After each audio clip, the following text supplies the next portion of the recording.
Good afternoon. We begin with breaking news. An Israeli military investigation into the killings of 15 Palestinian medics in Gaza last month has resulted in a deputy commander being fired after what it described as professional failures.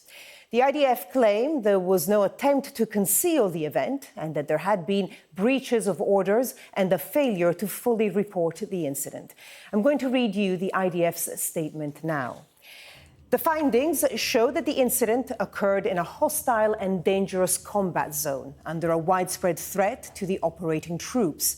The backdrop of the incident is the challenge and the responsibility of the IDF to respect and protect medical teams and facilities carrying out their duties, while also confronting Hamas's repeated use of such infrastructure for terrorism, including using ambulances to transport terrorists and weapons.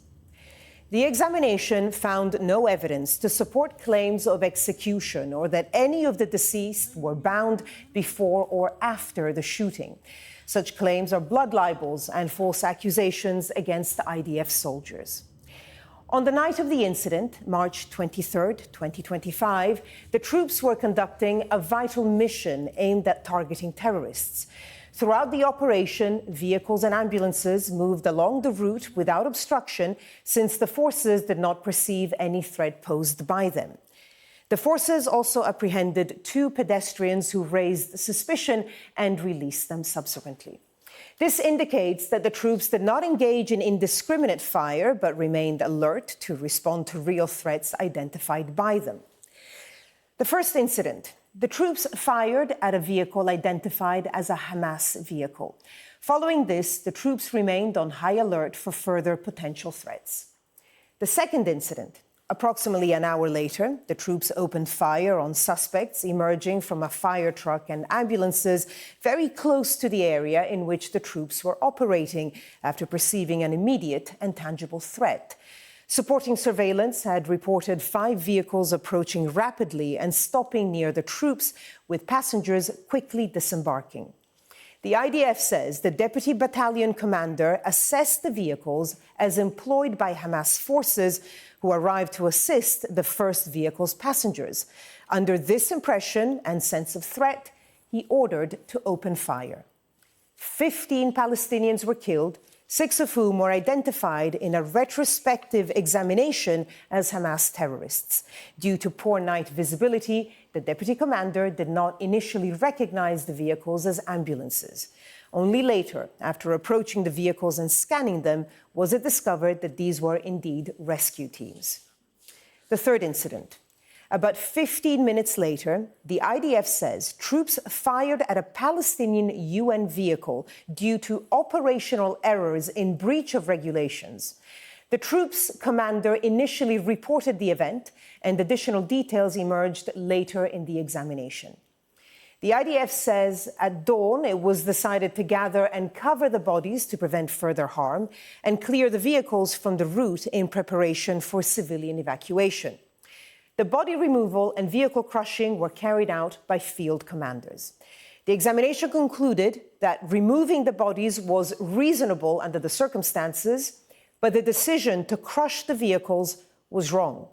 In general, there was no attempt to conceal the event, which was discussed with international organizations and the UN, including coordination for the removal of bodies.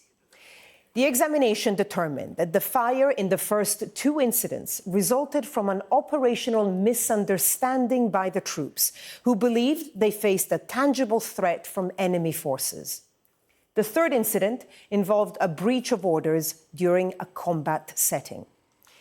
In its conclusion of the examination process, the Chief of the General Staff emphasized the commitment to continuing the fight against Hamas while upholding IDF values, operational discipline and orders. He affirmed that the Golani Reconnaissance Battalion is a professional and high-quality battalion that has been operating with great distinction for a year and a half. Alongside this, the examination identified several professional failures, breaches of orders, and a failure to fully report the incident. The Chief of the General Staff and the Commanding Officer of the Southern Command accepted the examination's findings. The Chief of the General Staff and the Southern Command recommendations on the following command measures. The commanding officer of the 14th Brigade will receive a reprimand, which will be recorded in his personal file for his overall responsibility for the incident, including the procedure of combat and management of the scene afterward.